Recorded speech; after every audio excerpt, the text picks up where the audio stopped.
How do you look for an item in an array or an array list? Well, the process of looking for an item in an array or an array list is called searching. And on the AP Computer Science exam, you need to be familiar with two searching algorithms, one of which you're already familiar with. It's called a linear or sequential search. And the other one you're probably not familiar with. It's called a binary search. So let's first talk about a linear or sequential search. So here I have an array filled with numbers. Now you might have an array filled with anything. It could be names or song titles or cookie recipes or anything at all. But just to keep it simple, my array is filled with numbers. So let's say I'm looking for a number, let's say 14. How could I find that number? Well, if I used a linear or a sequential search, they both mean the same thing, I would just start at the beginning, and you've done this many times, and I would use a for loop or a while loop and keep checking every item until it equals the item I'm looking for. So I'm looking for 14, let's say. Is it the first item? No. Is it the second item? No. And you can see this could be a long process if the thing that you're looking for is towards the end. Well, here is my 14. I found it at position number 6. But let's say I was looking for 70. Well, I would have to look through every single item in the array or the array list until I found it. Let's say I was looking for an item that was not in the array list, like 203. I would have to check every single item in here. So you can see that sequential or linear searching is not very efficient, particularly when your array or array list is very big. And in real life, if you're doing a Google search, you're searching among millions of items. It could take a long time if you had to look at each one to see if it was the item that you were looking for. All right, on the next page, we're going to talk about a binary search. Now let's take a look at a binary search. A couple of things before we get started. In order to do a binary search, your array or array list must be sorted. So here I have my array of numbers. Notice it's sorted from smallest to biggest. But if this were filled with names or song titles, it would obviously be sorted alphabetically. So your array or array list must be in some kind of sorted order in order for your binary search to work. And the other thing is we have to keep track of a few positions in our array or array list in order to do binary search. We have to keep track of the lowest index, here it is 0, the highest index 14, and the midpoint, which is of course 7, right? It's the high plus low divided by 2, the middle index here.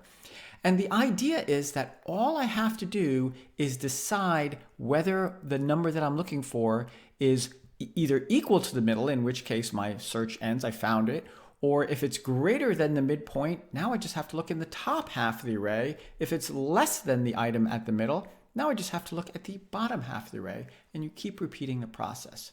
All right, so let's get started. Again, I'm looking for the number 16.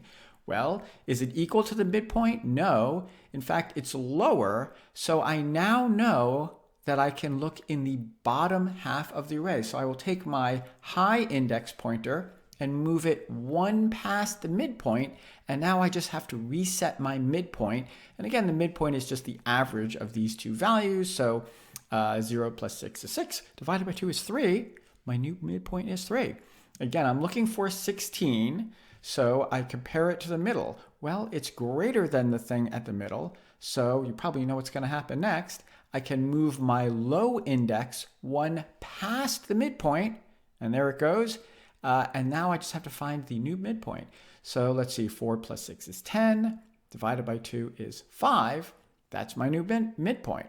So again, I will compare the item that I'm looking for to the midpoint. It is less than the midpoint. So you know what's going to happen now. I'm going to move my high index pointer one past the midpoint, and there it is.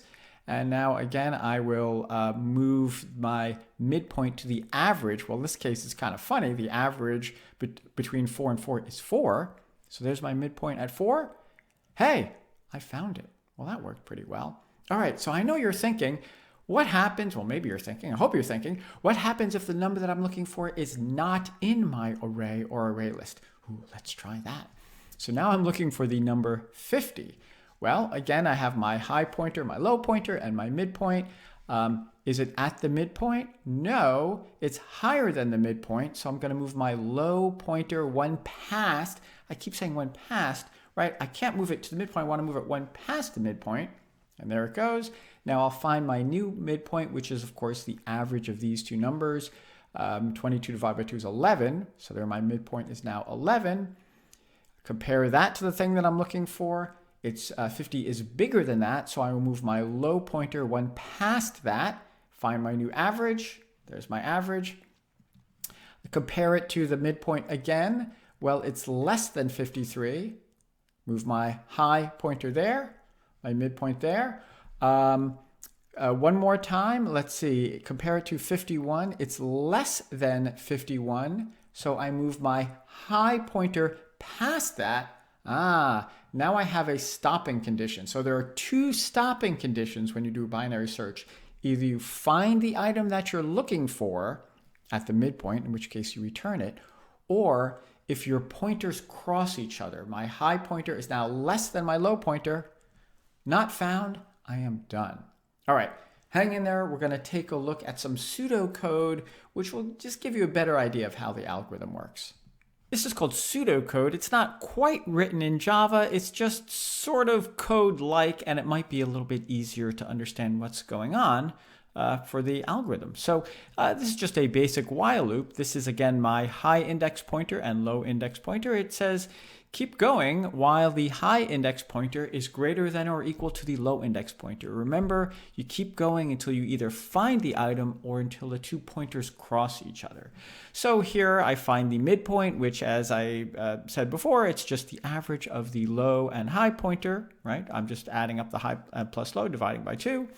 Then it says if the value that I'm looking for is equal to the, in this case, it's an array midpoint. Hey, I'm going to return it. I found the index, right? I'm returning the index.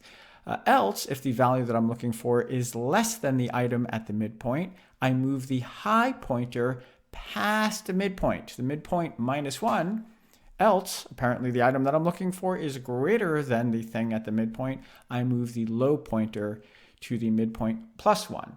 So I just keep repeating this process until the two pointers either cross each other or I find the item that I'm looking for. And again, I'm in this particular example, I'm returning a -1 if the item is not found. All right, one more slide, we're almost done. Let's look at the maximum number of comparisons that would be required to find an item using a linear search versus a binary search.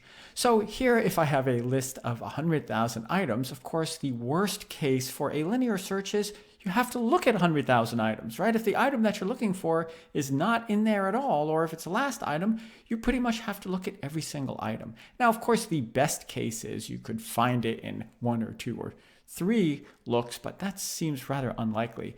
And of course, as my list of items gets bigger, my linear search just gets bigger and bigger and bigger right along with it. Compare that to a binary search. If I have a list of 100,000 items, it's only going to require at most 16 comparisons. Well, why just 16? Well, after one look, you've split your list in half. So instead of 100,000, now I have 50,000. Then you split it in half again, 25,000, then 12,000, 6,000, 3,000. You can see that the size of the items that you have to look at gets smaller and smaller and smaller, keeps getting chopped in half. And look at this. If I double the size of my list to 200,000 items, I only have to do one more comparison. Again, each time you compare, you chop your list in half. So hopefully this illustrates to you, as your list gets bigger and bigger and bigger, why a binary search is way more efficient than the linear search. The only downside of a binary search is you have to sort your list of items. So I hope that all made sense to you, and now it's your turn to implement some binary searching algorithms.